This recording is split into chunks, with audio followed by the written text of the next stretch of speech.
CIET NCERT द्वारा प्रस्तुत है विज्ञान की ध्वनि पाठ्यपुस्तक कक्षा 8। ऑडियो बुक विज्ञान कक्षा 8 अध्याय 13 ध्वनि। पृष्ठ 157 से पृष्ठ 171 तक। तो आइए अब सुनते हैं अध्याय 13 ध्वनि। पृष्ठ 157। अपने विद्यालय में आपको कैसे ज्ञात होता है कि कालांश यानी पीरियड समाप्त हो गया है? दरवाजे की घंटी की ध्वनि अथवा खटखटाने, दस्तक की आवाज सुनकर आपको तुरंत पता चल जाता है कि आपके दरवाजे पर कोई आया है। प्रायः पदचाप सुनकर ही आप जान लेते हैं कि कोई आपकी ओर आ रहा है। आपने लुका छिपी का खेल खेला होगा। इस खेल में एक खिलाड़ी की आंखों पर पट्टी बांध दी जाती है और उसे अन्य खिलाड़ियों को पकड़ना होता है।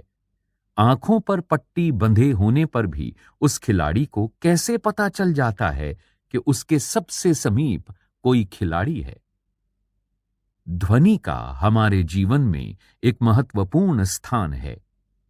एक दूसरे से संपर्क करने में यह हमारी सहायता करती है। अपने चारों ओर हमें विभिन्न प्रकार की ध्वनियां सुनाई पड़ती हैं। अपने आसपास सुनाई देने वाली ध्वनियों की एक सूची बनाइए। अपने विद्यालय के संगीत कक्ष में आप बांसुरी, तबला, हारमोनियम आदि वाद्य यंत्रों की ध्वनियां सुनते हैं। चित्र 13.1। ध्वनि कैसे उत्पन्न होती है? ये एक स्थान से दूसरे स्थान तक किस प्रकार पहुंचती है? ध्वनि को हम कैसे सुन पाते हैं? कुछ ध्वनियां दूसरों की अपेक्षा प्रबल क्यों होती हैं? इस अध्याय में हम ऐसे ही कुछ प्रश्नों पर विचार विमर्श करेंगे। इस पृष्ठ पर सबसे नीचे चित्र 13.1 दर्शाया गया है। इस चित्र में कुछ वाद्य यंत्र दिखाए गए हैं: हारमोनियम, तबला, सितार, बांसुरी। पृष्ठ 158।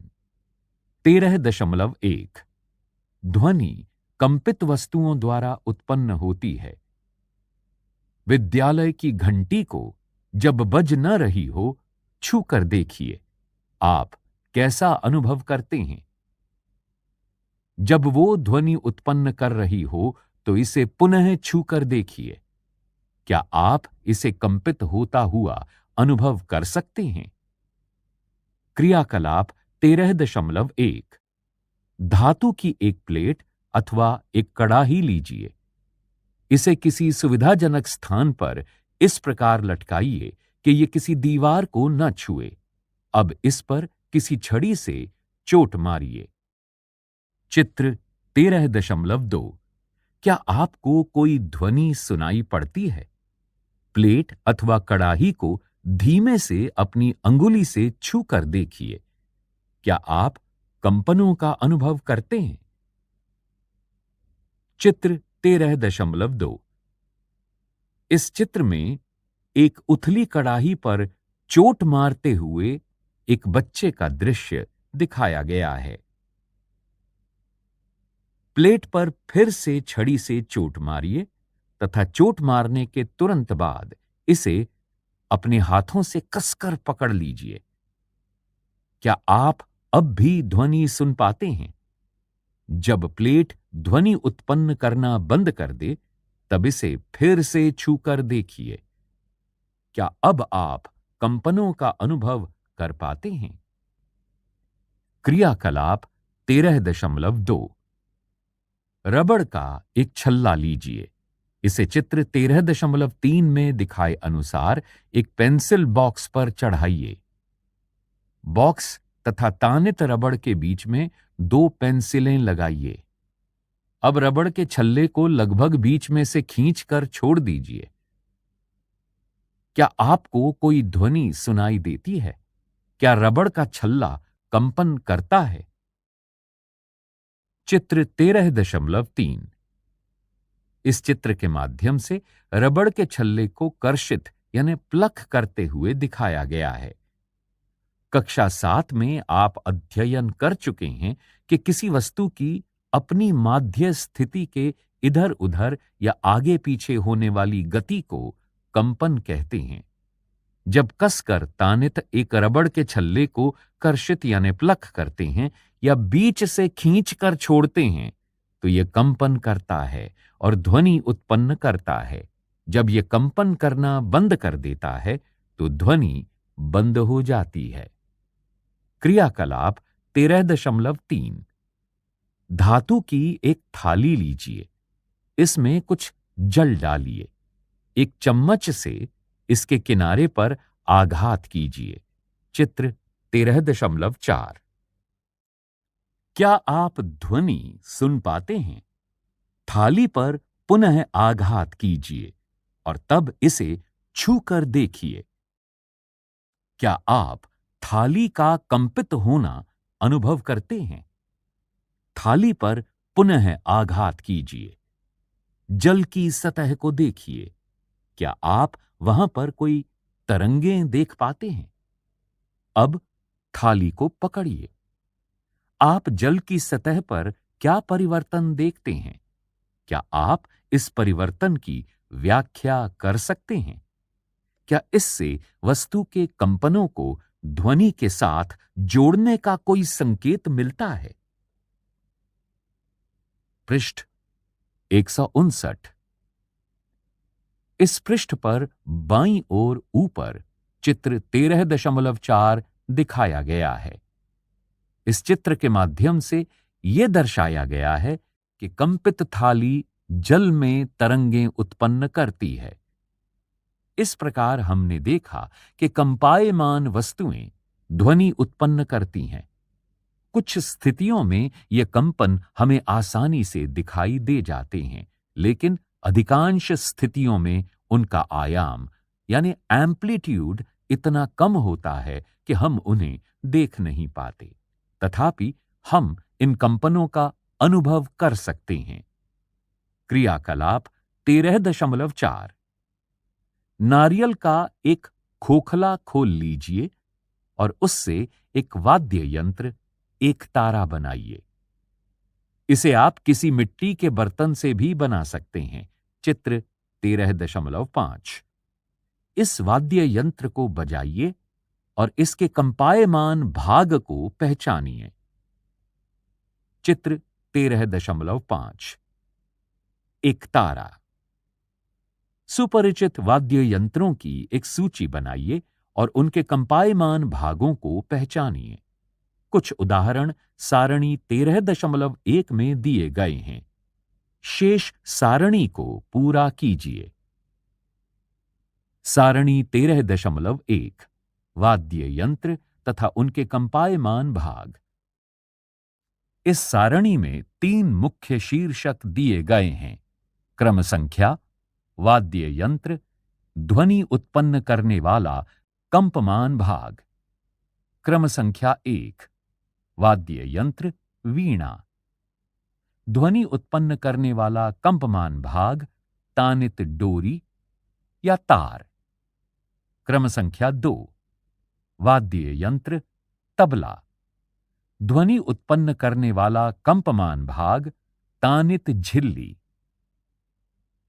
इसके बाद क्रम संख्या 3, 4, 5, 6 व 7 लिखे गए हैं और उनके सामने बक्से खाली छोड़े गए हैं।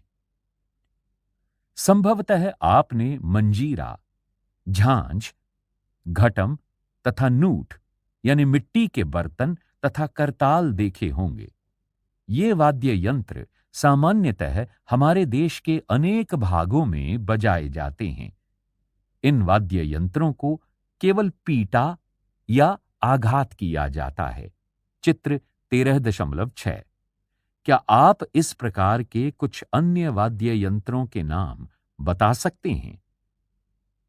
आप भी एक वाद्य यंत्र बना सकते हैं।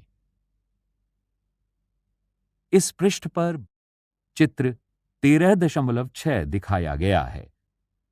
इस चित्र में कुछ अन्य वाद्य यंत्र दिखाए गए हैं। घटम, मंजीरा। पृष्ठ 160। क्रियाकलाप 13.5। धातु के 6 से 8 कटोरे या गिलास लीजिए। इन्हें एक सिरे से दूसरे सिरे तक क्रमशः जल के बढ़ते स्तर तक भरिए। अब एक पेंसिल लेकर कटोरों पर धीमे से एक के बाद एक पर आघात कीजिए। आप एक सुखद ध्वनि सुनेंगे। ये आपका जल तरंग है। चित्र 13.7। इस चित्र में जल तरंग दिखाया गया है। इस पृष्ठ पर बाईं ओर नीचे महत्वपूर्ण जानकारी दी गई है। जब हम किसी वाद्य यंत्र जैसे सितार के तार को कर्षित करते हैं तो हमें केवल तार की ही ध्वनि सुनाई नहीं देती है। वास्तव में संपूर्ण यंत्र कंपन करता है और इस पूरे यंत्र के कंपन से उत्पन्न ध्वनि को हम सुनते हैं। इसी प्रकार जब हम किसी मृदंगम की झिल्ली पर आघात करते हैं तो हम केवल झिल्ली की आवाज ही नहीं सुनते बल्कि संपूर्ण यंत्र की आवाज सुनते हैं। पहेली ने पूछा, जब हम बोलते हैं तो क्या हमारे शरीर का कोई भाग कंपित होता है? 13.2। मनुष्यों, मानवों द्वारा उत्पन्न ध्वनि। कुछ समय तक जोर से बोलिए या गाना गाइए अथवा भौरे की तरह गुंजन कीजिए। चित्र के अनुसार 13.7 अपने हाथ को अपने कंठ पर रखिए। क्या आपको कुछ कंपनों का अनुभव होता है? मानवों में ध्वनि वाक यंत्र अथवा कंठ लैरिंक्स द्वारा उत्पन्न होती है। अपनी उंगलियों को कंठ पर रखिए तथा एक कठोर उभार को खोजिए जो निगलते समय चलता हुआ प्रतीत होता है। शरीर का ये भाग वाक यंत्र कहलाता है। ये श्वास नली के ऊपरी सिरे पर होता है। वाक यंत्र या कंठ के आर पार दो वाक तंतु इस प्रकार तानित होते हैं कि उनके बीच में वायु के निकलने के लिए एक संकीर्ण झिरी बनी होती है। चित्र 13.8।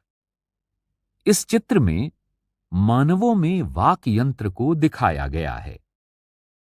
जब फेफड़े वायु को बलपूर्वक झिरी से बाहर निकालते हैं तो वाक तंतु कंपित होते हैं जिससे ध्वनि उत्पन्न होती है। वाक तंतुओं से जुड़ी मांसपेशियां तंतुओं को तना हुआ या ढीला कर सकती हैं।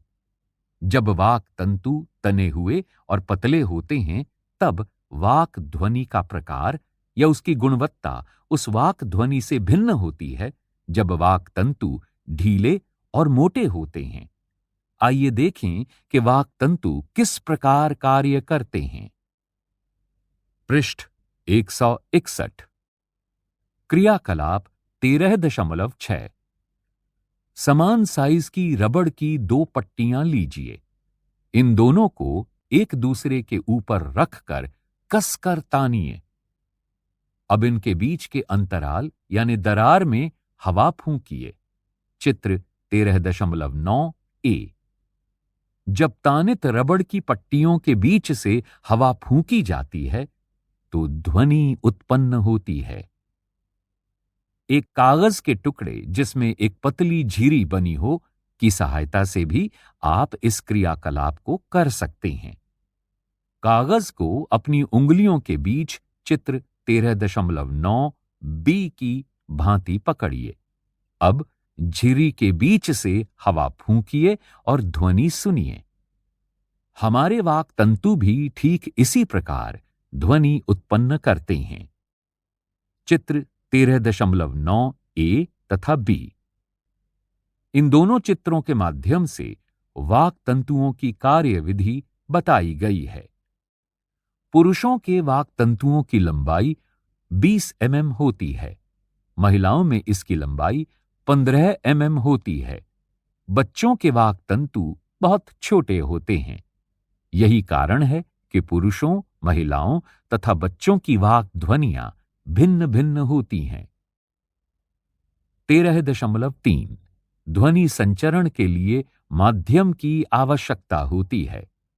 जब आप कुछ दूरी पर खड़ी अपनी सहेली को पुकारती हैं, तो आपकी सहेली आपकी आवाज को सुन पाती है। उसके पास तक आपकी ध्वनि कैसे पहुंचती है? क्रियाकलाप 13.7 धातु अथवा कांच का एक गिलास लीजिए। सुनिश्चित कीजिए कि ये सूखा हो। इसमें एक सेल फोन रखिए। याद रखिए कि सेल फोन पानी में न रखा जाए। अपने किसी मित्र से इस सेल फोन पर किसी दूसरे सेल फोन से टेलीफोन करने के लिए कहिए। घंटी की ध्वनि ध्यानपूर्वक सुनिए। अब गिलास के किनारों को अपने हाथों से सटाकर पकड़िए। अब अपने मुंह को हाथों के बीच की खाली जगह पर सटाकर रखिए। चित्र 13.10। इस चित्र में यह बताया गया है कि ध्वनि संचरण के लिए माध्यम की आवश्यकता होती है। पृष्ठ 162। अपने मित्र को फिर से टेलीफोन करने के लिए संकेत दीजिए। गिलास में से वायु को मुंह द्वारा खींचते हुए घंटी की आवाज को सुनिए।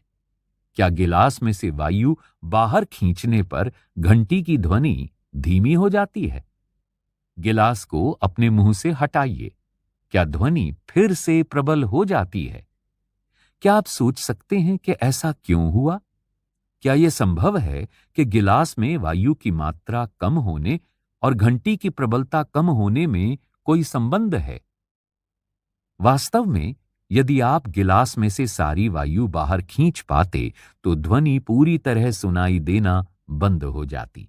इसका कारण यह है कि ध्वनि को संचरण यानी एक जगह से दूसरी जगह जाने के लिए कोई माध्यम चाहिए। जब किसी बर्तन में से वायु पूरी तरह निकाल दी जाती है तो कहा जाता है कि बर्तन में निर्वात है। ध्वनि निर्वात में संचरित नहीं हो सकती। क्या ध्वनि द्रवों में संचरित होती है? आइए ज्ञात करें। क्रियाकलाप 13.8 एक बाल्टी अथवा स्नान टब लीजिए।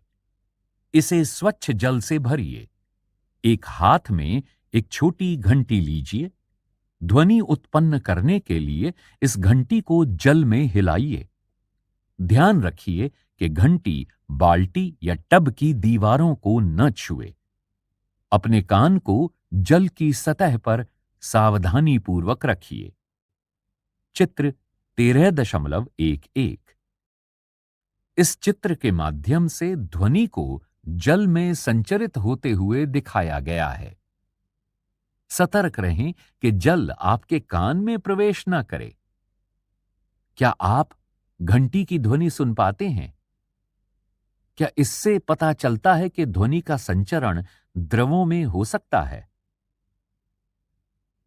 पहेली ने कहा, आहा, तो व्हेल तथा डॉल्फिन जल के अंदर इसी प्रकार संदेशों का आदान प्रदान कर पाते होंगे। आइए ज्ञात करें कि क्या ध्वनि ठोसों में भी गमन कर सकती है। क्रियाकलाप 13.9 धातु का एक मीटर स्केल या धातु की एक लंबी छड़ लीजिए। इसके एक सिरे को अपने कान से सटाकर रखिए। अपने मित्र से स्केल के दूसरे सिरे को धीरे से खरोंचने या खटखटाने को कहिए। चित्र 13.12 इस चित्र में ध्वनि मीटर स्केल में गमन करती हुई दिखाई गई है। क्या आप खरोंचने की ध्वनि सुन पाते हैं? अपने आसपास खड़े हुए मित्रों से पूछिए कि क्या वे भी इस ध्वनि को सुन पाए।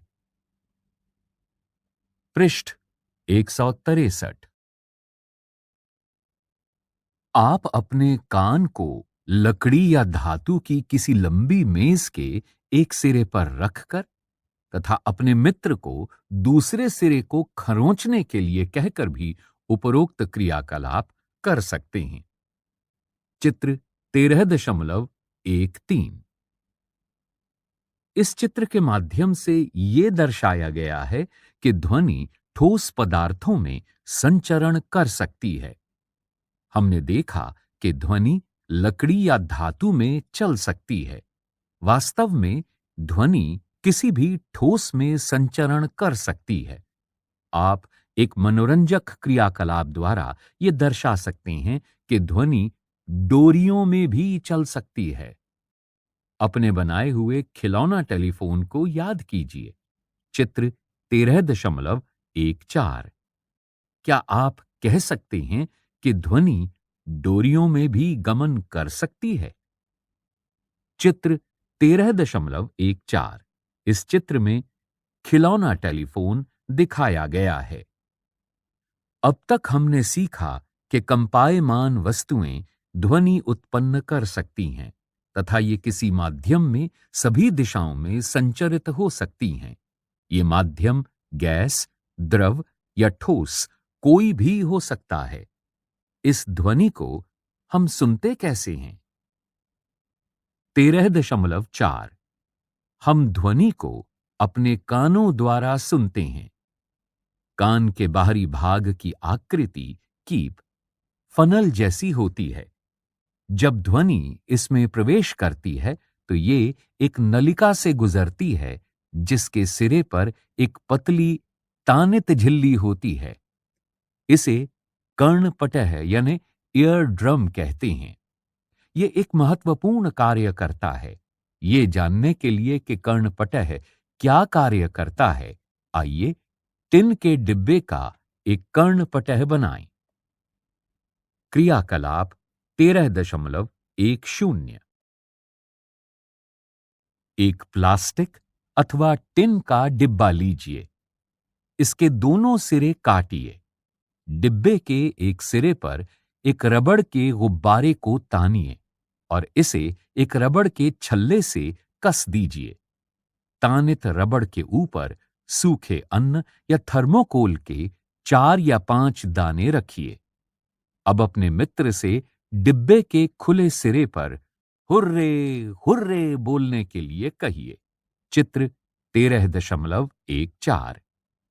देखिए कि अन्न के दानों का क्या होता है। अन्न के दाने ऊपर और नीचे क्यों उछलते हैं? चित्र 13.15। इस चित्र के माध्यम से कर्णपटह के कार्य को समझाया गया है। पृष्ठ 164। कर्णपटह एक तानित रबड़ की शीट के समान होता है। ध्वनि के कंपन कर्णपटह को कंपित करते हैं। चित्र 13.16।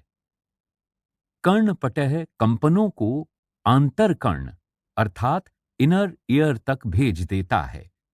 वहां से संकेतों को मस्तिष्क तक भेज दिया जाता है।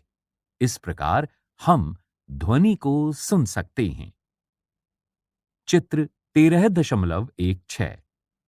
इस चित्र में मानव कान अर्थात मानव कर्ण को दर्शाया गया है।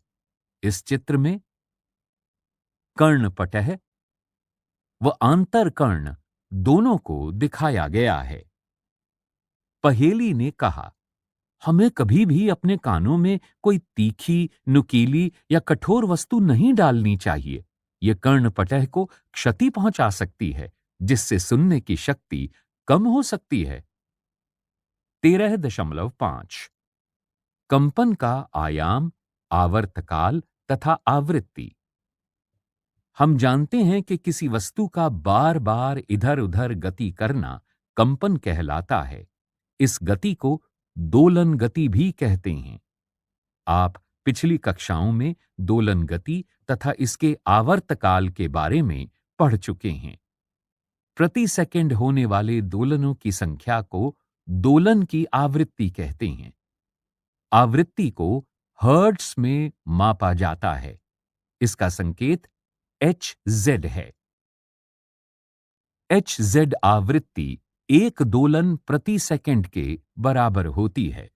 यदि कोई वस्तु 1 सेकंड में 20 दोलन पूरे करती है तो इसकी आवृत्ति क्या होगी? ध्वनि उत्पन्न करने वाली वस्तु को देखे बगैर भी आप अनेक सुपरिचित ध्वनियों को पहचान सकते हैं। ये कैसे संभव हो पाता है? इसके लिए ये आवश्यक है कि ये ध्वनियां भिन्न प्रकार की हों। क्या आपने कभी सोचा कि कौन से कारक इन्हें भिन्न बनाते हैं?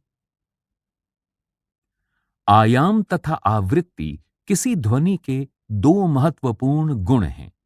क्या हम ध्वनियों में उनके आयामों तथा आवृत्तियों के आधार पर अंतर कर सकते हैं? प्रबलता तथा तारत्व। इस पृष्ठ पर नीचे चित्र 13.17 दिखाया गया है। इस चित्र में थर्मोकोल की गेंद कंपायमान गिलास को स्पर्श करते हुए दिखाई गई है। क्रियाकलाप 13.11। एक धातु का गिलास और एक चाय का चम्मच लीजिए। चम्मच को धीमे से गिलास के किनारे से टकराइए। उत्पन्न हुई ध्वनि को सुनिए। अब गिलास पर चम्मच से जोर से आघात कीजिए तथा फिर से उत्पन्न ध्वनि को सुनिए। पृष्ठ 165। क्या गिलास पर जोर से आघात करने पर ध्वनि अधिक प्रबल हो जाती है? अब गिलास के किनारे को छूते हुए थर्मोकोल की एक छोटी सी गेंद लटकाइए। चित्र 13.17। गिलास को कंपित कराइए। देखिए कि गेंद कितनी दूर विस्थापित होती है। गेंद का विस्थापन गिलास के कंपन के आयाम की माप है। ध्वनि की प्रबलता इसके आयाम पर निर्भर करती है। जब किसी कंपित वस्तु का आयाम अधिक होता है तो इसके द्वारा उत्पन्न ध्वनि प्रबल होती है। जब आयाम कम होता है तो उत्पन्न ध्वनि मंद होती है। अब गिलास को पहले धीमे तथा बाद में अधिक बल से आघात कीजिए। अब दोनों स्थितियों में गिलास के कंपनों के आयामों की तुलना कीजिए। किस स्थिति में आयाम अधिक है? इस पृष्ठ पर बाईं ओर बीच में ध्वनि की प्रबलता के बारे में महत्वपूर्ण जानकारी दी गई है।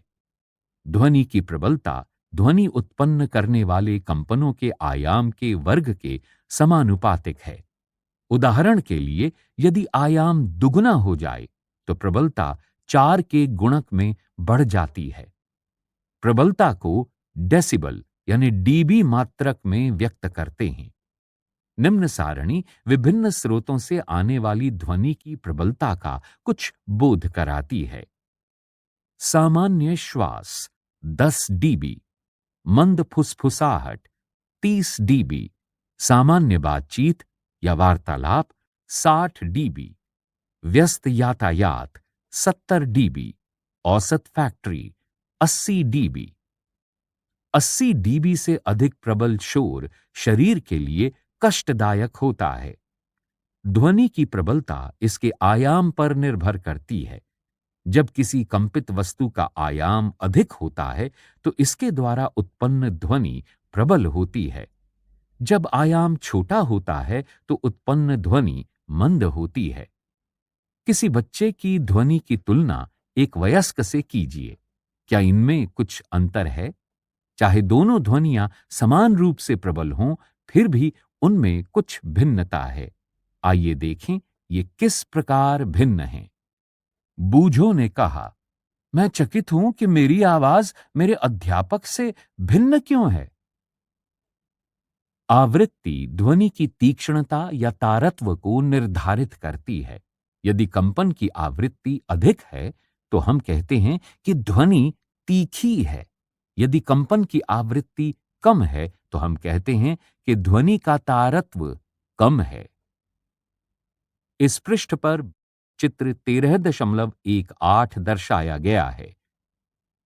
इसके माध्यम से यह बताने की कोशिश की गई है कि आवृत्ति ध्वनि का तारत्व निर्धारित करती है। पृष्ठ 166।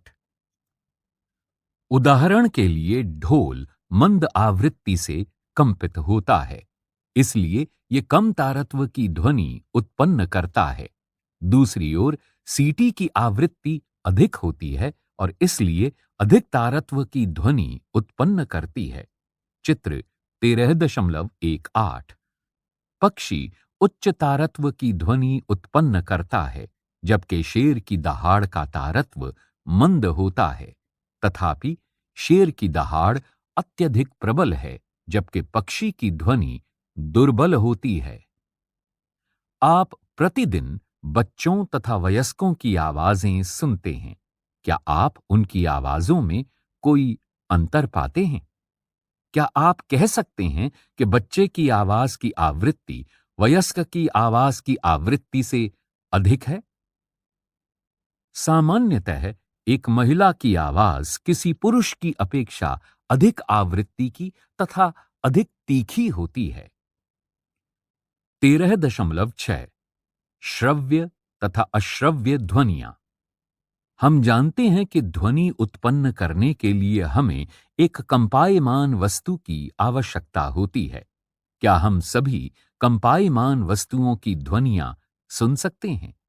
तथ्य यह है कि लगभग 20 कंपन प्रति सेकंड, 20 हर्ट्ज से कम आवृत्ति की ध्वनियां मानव कान सुन नहीं सकता।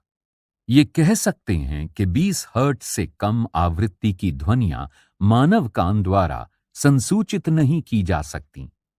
ऐसी ध्वनियों को अश्रव्य कहते हैं। उधर लगभग 20,000 कंपन प्रति सेकंड यानी 20 के हर्ट्ज से अधिक आवृत्ति की ध्वनियां भी मानव कान द्वारा संसूचित नहीं होती। इस पृष्ठ पर बाईं ओर नीचे महत्वपूर्ण जानकारी बक्से में दी गई है। कुछ जंतु 20,000 हर्ट्ज से अधिक की आवृत्ति की ध्वनियों को भी सुन सकते हैं। कुत्तों में ये क्षमता है। पुलिसकर्मी उच्च आवृत्ति की ध्वनि उत्पन्न करने वाली सीटियों का उपयोग करते हैं, जिसे कुत्ते सुन सकते हैं, लेकिन मानव नहीं सुन पाते। जाने माने पराश्रव्य ध्वनि अल्ट्रासाउंड उपकरण, जो चिकित्सा के क्षेत्र में अनेक समस्याओं के अनुसंधान एवं निदान के लिए प्रयोग होते हैं, 20,000 हर्ट्ज से अधिक की आवृत्ति पर कार्य करते हैं। अतः मानव कानों के लिए श्रव्य की आवृत्ति की परास यानी रेंज लगभग 20 हर्ट्ज से 20,000 हर्ट्ज तक है। इसका अर्थ यह है कि हम केवल 20 हर्ट्ज से 20,000 के हर्ट्ज के बीच की आवृत्ति वाली ध्वनियां ही सुन सकते हैं। 13.7 शोर तथा संगीत। हम अपने चारों ओर विभिन्न प्रकार की ध्वनियां सुनते हैं। क्या ध्वनि सदैव सुखद होती है? क्या ध्वनि कभी-कभी आपको कष्ट पहुंचाती है? कुछ ध्वनियां आपको सुखद लगती हैं, जबकि कुछ अच्छी नहीं लगती। मान लीजिए आपके अड़ोस पड़ोस में निर्माण कार्य चल रहा है। क्या निर्माण स्थल से आने वाली ध्वनियां सुखद प्रतीत होती हैं? क्या आपको बसों तथा ट्रकों के हॉर्न की ध्वनियां अच्छी लगती हैं? इस प्रकार की अप्रिय ध्वनियों को शोर कहते हैं। कक्षा में यदि सभी विद्यार्थी एक साथ बोलें तो उत्पन्न होने वाली ध्वनि को क्या कहेंगे? दूसरी ओर आप वाद्य यंत्रों की ध्वनियों का आनंद लेते हैं। सुस्वर ध्वनि वो है जो कानों को सुखद लगती है। हारमोनियम द्वारा उत्पन्न ध्वनि सुस्वर ध्वनि कहलाती है। सितार के तार द्वारा उत्पन्न ध्वनि भी सुस्वर ध्वनि कहलाती है। लेकिन यदि संगीत अत्यंत प्रबल हो जाए, तब भी क्या यह संगीत रहेगा? 13.8 ध्वनि प्रदूषण। आप वायु प्रदूषण के बारे में पहले से ही जानते हैं। वायु में अवांछित गैसों तथा कणों की उपस्थिति वायु प्रदूषण कहलाती है। इसी प्रकार वातावरण में अत्यधिक या अवांछित ध्वनियों को ध्वनि प्रदूषण कहते हैं। क्या आप ध्वनि प्रदूषण के कुछ स्रोतों की सूची बना सकते हैं? ध्वनि प्रदूषण के प्रमुख कारण हैं वाहनों की ध्वनियां, विस्फोट जिसमें पटाखों का फटना भी सम्मिलित है, मशीनें, लाउडस्पीकर आदि। घर में कौन से स्रोत ध्वनि उत्पन्न कर सकते हैं? ऊंची आवाज में चलाए गए टेलीविजन तथा ट्रांजिस्टर रेडियो, रसोई घर के कुछ उपकरण यानी अप्लायंसेस, कूलर, वातानुकूलन सभी ध्वनि प्रदूषण के लिए उत्तरदायी हैं। पृष्ठ 167। ध्वनि प्रदूषण की क्या हानियां हैं? क्या आप जानते हैं कि परिवेश में अत्यधिक शोर की उपस्थिति अनेक स्वास्थ्य संबंधी समस्याओं का कारण बन सकती है? अनिद्रा, अति तनाव, उच्च रक्तचाप, चिंता तथा अन्य बहुत से स्वास्थ्य संबंधी विकार ध्वनि प्रदूषण से उत्पन्न हो सकते हैं। लगातार प्रबल ध्वनि के प्रभाव में रहने वाले व्यक्ति की सुनने की क्षमता अस्थायी अथवा स्थायी रूप से कम हो जाती है। ध्वनि प्रदूषण को सीमित रखने के उपाय। ध्वनि को नियंत्रित करने के लिए हमें ध्वनि के स्रोतों पर नियंत्रण करना चाहिए। यह कैसे किया जा सकता है? इसके लिए वायुयानों के इंजनों, यातायात के वाहनों, औद्योगिक मशीनों तथा घरेलू उपकरणों में रवशामक युक्तियां यानी साइलेंसर लगानी चाहिए। आवासीय क्षेत्रों में ध्वनि प्रदूषण को कैसे नियंत्रित किया जा सकता है? ध्वनि उत्पन्न करने वाले क्रियाकलापों को आवासीय क्षेत्रों से दूर संचालित करना चाहिए। ध्वनि उत्पन्न करने वाले उद्योगों को आवासीय क्षेत्रों से दूर स्थापित करना चाहिए। स्वचालित वाहनों के हॉर्न का उपयोग कम से कम करना चाहिए। टेलीविजन तथा संगीत निकायों की ध्वनि प्रबलता कम रखनी चाहिए। ध्वनि प्रदूषण के हानिकारक प्रभावों को कम करने के लिए सड़कों तथा भवनों के आसपास पेड़ लगाने चाहिए, जिससे कि ध्वनि आवासों तक न पहुंच पाए। इस पृष्ठ पर सबसे नीचे श्रवण क्षति के बारे में महत्वपूर्ण जानकारी दी गई है। पूर्णतया श्रवण क्षति, जो कि विरले ही होती है, प्रायः जन्म से होती है। आंशिक अशक्तता यानी डिसेबिलिटी सामान्यतः किसी बीमारी, चोट या उम्र के कारण होती है। कठिन श्रवण शक्ति वाले बच्चों को विशेष देखभाल की आवश्यकता होती है। ऐसे बच्चे इंगित भाषा यानी संकेत भाषा को सीखकर प्रभावशाली ढंग से संपर्क कर सकते हैं।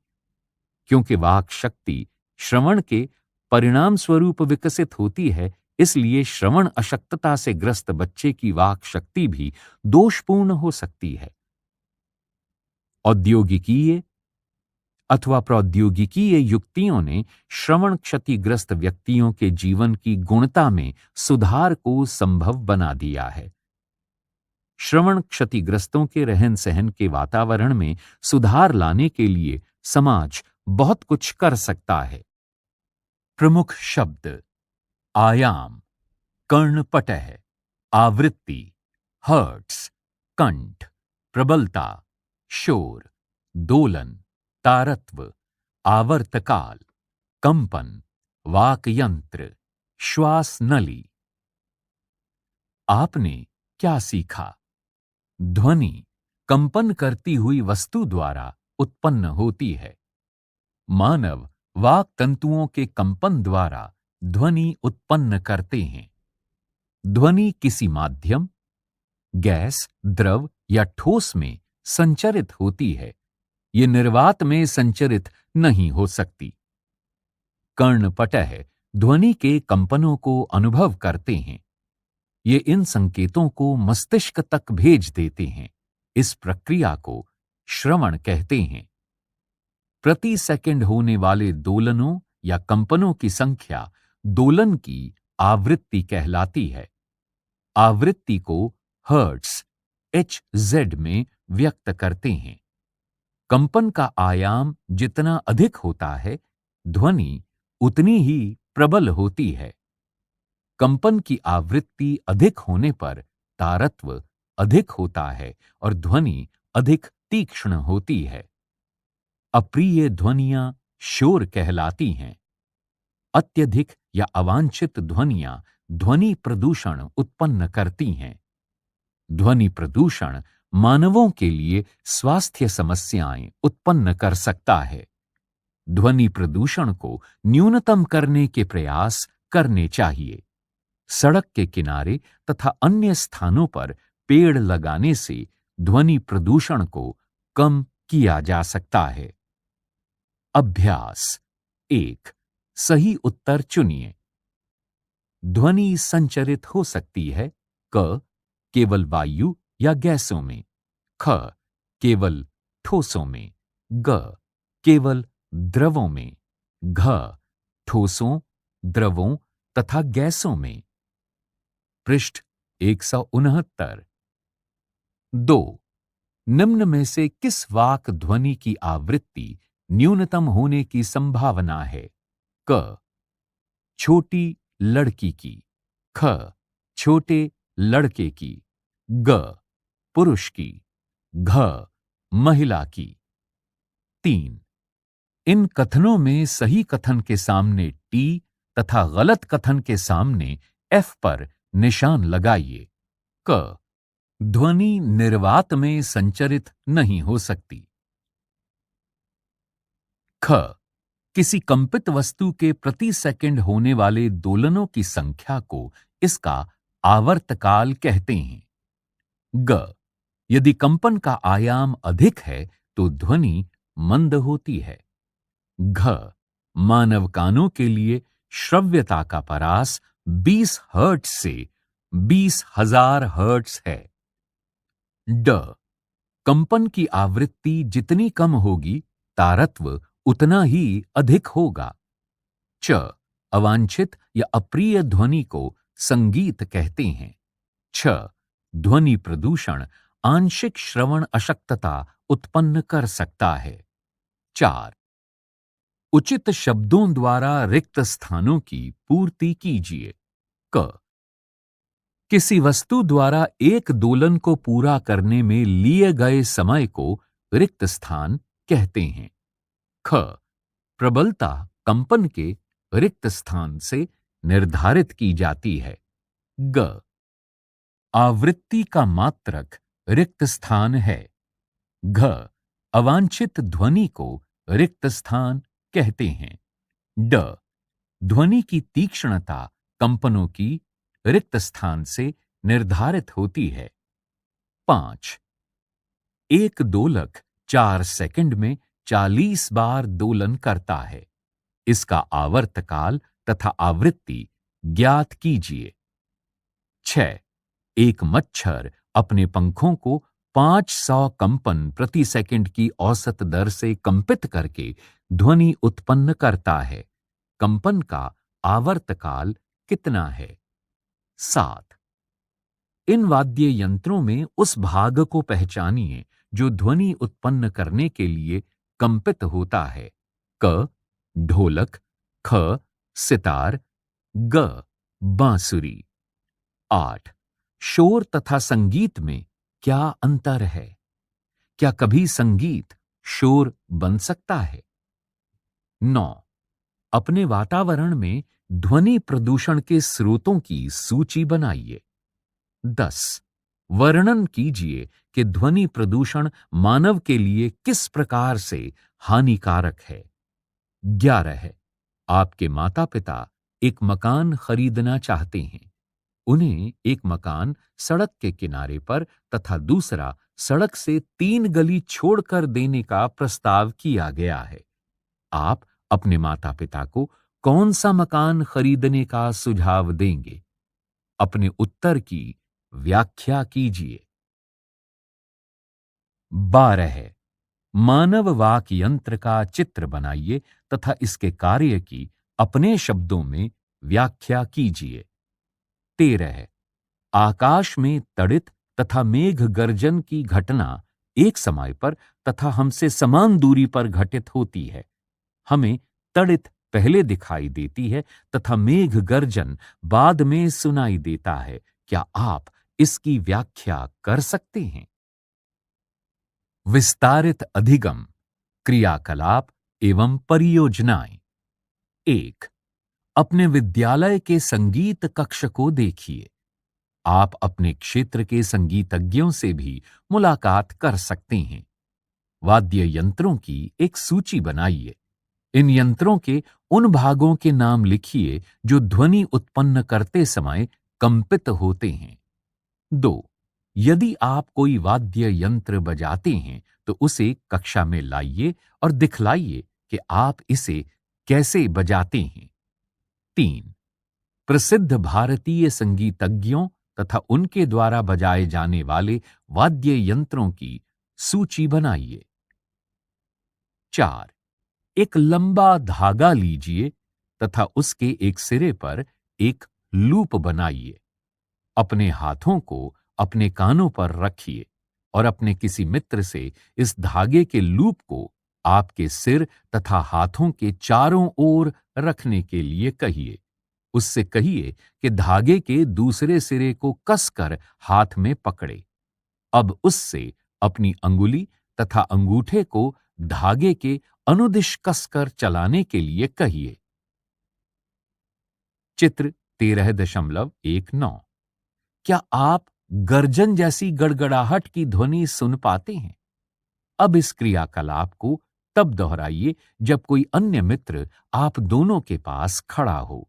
क्या उसे कोई ध्वनि सुनाई देती है? चित्र 13.19। 5. 2 खिलौना टेलीफोन बनाइए। उन्हें चित्र 13.20 की भांति प्रयोग कीजिए। सुनिश्चित कीजिए कि दोनों धागे कसे हुए हों तथा एक दूसरे को छूते रहें। आप में से किसी एक को बोलने दीजिए। क्या अन्य तीनों व्यक्ति उसे सुन पाते हैं? देखिए कि कितने अन्य मित्रों को आप इस क्रियाकलाप में एक साथ जोड़ सकते हैं। अपने प्रेक्षणों की व्याख्या कीजिए। चित्र 13.20। पृष्ठ 171। 6. अपने अड़ोस पड़ोस में शोर प्रदूषण के स्रोतों को पहचानिए। अपने माता पिता, मित्रों तथा पड़ोसियों से विचार विमर्श कीजिए।